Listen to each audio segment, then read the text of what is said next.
I am going to use the name my enemies in Mexico gave me. The whites will figure it out, and you'll get it. He was the first Native American to play a Native American role on TV, which made history. He was well known for his role as Tonto in The Lone Ranger. Something was very wrong behind the scenes, though. When someone asked him in 1957 what his most famous part was, he only said 3 words. Tonto is not smart. It wasn't the only secret. He got paid half of what his white co-star did. On the set, a director once tried to hit him, and the name Tonto meant that he could never get away from it. Today, we're going to find out what really happened to the man who smiled for the camera but hid his pain. J. He was born Harold J. Smith on May 26, 1912, on the Six Nations of the Grand River Reserve, which is close to Hagersville, Ontario. There were at least 10 kids living in a small house with him and his family. The Military Cross was given to his father, Alexander George Edwin Smith, for bravery at the S&ERA during World War I. He was a Cauga war hero. But when the war was over, he came home hurt, deaf from the gunfire, stuck on a farm and living off of only $49 a month from the Canadian government. The family couldn't eat because of his war medals. His wounds never got better. Every day, Harold saw him get headaches and lose his hearing. Mabel, his mother, was part Mohawk and part Seneca. She ran the household and did a great job. They couldn't see a doctor, so she used alternative medicine. To get what little money they did have, they had to work the land, trade, or learn about herbs. They were poor from the start of their lives. Harold was already showing signs of being athletic when he was 5 years old and raced around in neighborhood lacrosse games on the reserve. By the time he was 19, he was playing box lacrosse professionally for the Toronto Tumps. His name was Harry Smith. He went with someone else. Porky, Beef, and Chubby, his uncles and brothers, were right there with him, going through Buffalo, Rochester, Atlantic City, and other places. During the 1930s, they played almost non-stop, making money, staying out of poverty, and becoming known. Harold got the name Silverheels because he ran past a defender so fast that it looked like the silver on his shoes flashed. It didn't move. The news picked it up. People came to see him run. During one season, he scored more than 4 goals a game, so coaches began putting 2 guys on him just to protect him. But being famous in sports didn't give them freedom from the rules. Harold went to Canada's residential schools as a child, which tried to get rid of native tongues. Students at Six Nations were hit because they spoke Mohawk. Some were bound or given soap. Harold's sister went to a private school and forgot how to speak her own language when she got back. Families were split up by rules that forbade rituals, punished people for being spiritual, and forced them to keep quiet. The government called them lazy. They said they were not good enough to compete. That message stayed with them in everyday life, in the way people talked about them, looked at them, and treated them. In the 1930s, when the Great Depression hit, Harold's family fell even further behind. They moved to New York. Harold did whatever it took to make money. He did odd jobs and worked on farms. Even though his dad was a decorated warrior, he was in so much pain that he could hardly move. In order to get food, his mother traded away family treasures. A lot of the time, government supplies went bad. Harold saw they give up everything to keep the lights on for him. Being that poor hurt more than just the stomach. It made people feel like they were not there. Harold kept going anyway. His speed on the lacrosse field let people in. He turned pro in 1932 and played for $75 a game, which was a lot of money during the Great Depression. A rough call led to a fight in a game in Montreal, and Harold punched someone so hard that he was banned. But ticket sales soared when he came back. Even if it caused trouble, people wanted to see him. He was in the news. He didn't stop.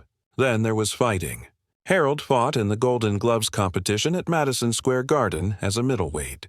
Before he got to the quarterfinals, someone hit him hard and broke his jaw in 2 places. He could no longer box because of the injury, but the prize money helped him stay alive. With only liquids, he lost almost 25 pounds, but he didn't give up. He learned how to deal with pain and keep moving after that fight. In 1937, he took his lacrosse team on a tour of Los Angeles. While running at Gilmore Stadium one day, comedian Joe E. Brown. Someone saw him and offered him a small part in a movie. It took Harold 11 tries to get his trick, a diving catch, just right. He got $150. It paid twice as much as lacrosse. Things changed after that. He joined the Screen Actors Guild and changed his name to J. Silverheels. By the end of the year, he had been in 5 movies. He wasn't a star, but he was there. Not a single red carpet was laid out in Hollywood. He was a stuntman and made less than $20 a day. To make ends meet, he busted tables at night. But in 1939, he got a real part in Drums Along the Mohawk. He made more than $350 a week at this job. Silverheels was a name that studios liked. They told him he could use it legally and said it sounded cool. He played small parts, mostly Indians who were not named.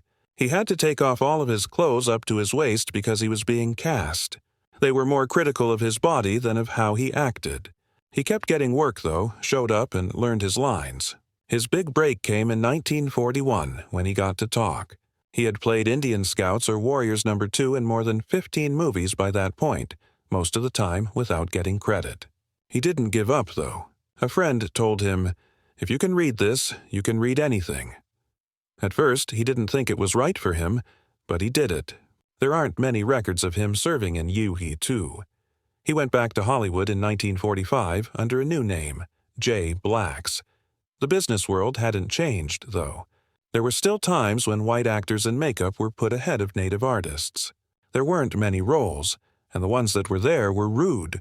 He starved himself so his suit would fit for the 1946 test for Captain from Castile.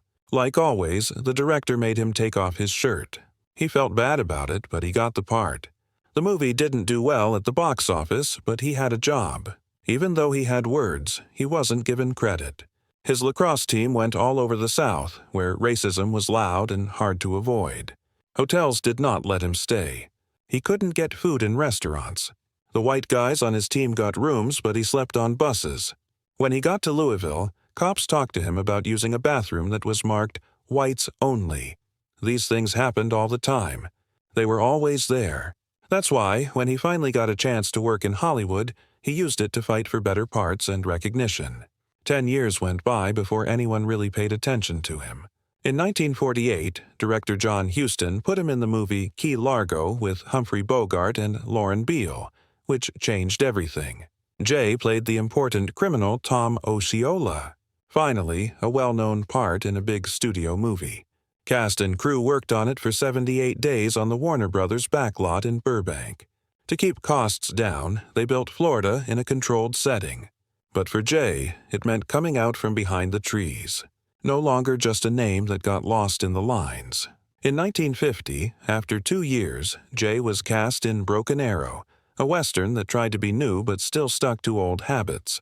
The part he played was strong, but not the star. Jeff Chandler, a white actor from Brooklyn who wears dark makeup to play coochies, won that. Even in a movie that tried to be more fair to Native Americans, Hollywood couldn't bring itself to let them be in charge. To add to the setting, real Apache people from the Fort Apache Reservation were hired. Jay, a Canadian Mohawk, treated Geronimo with respect, but everyone saw the inconsistency. Then, something happened that changed his life and past of TV. Around 35 other players tried out for the part of Tonto on the 1949 ABC show The Lone Ranger. It aired on September 15th. A Native American played a Native American role on TV for the first time. Tonto had been voiced on the radio by white guys like John Todd and Roland Parker for 20 years. Even when TV directors thought about hiring a Native actor, they didn't act on it. Someone got fired because they wouldn't speak bad English. Before giving the job to Jay, they went back to John Todd. At that time, it was common in Hollywood to paint Italian actors with Armenia Bull Red clay to make them look like they were from there. That was broken when Jay was cast. He didn't think he would get the part, but he did, and it changed everything. There was always something wrong with the name. It's Spanish for fool or dumb. Silverheels knew it. He dealt with it. He smiled in public. In private, he didn't like it. When he went back to his home reserve in Ontario in 1957, someone asked him about his famous part. He gave a quick answer. "Tonto is not smart." That was all he said. 3 words. But those words came after 10 years of quiet anger.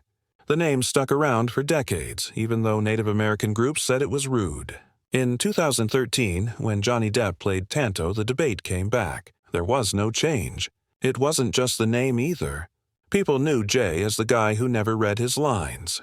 Not because he was lazy, but because the English he used to sound real was often bad, stiff, and broken. He'd improvise then. He would make it up. Please, why,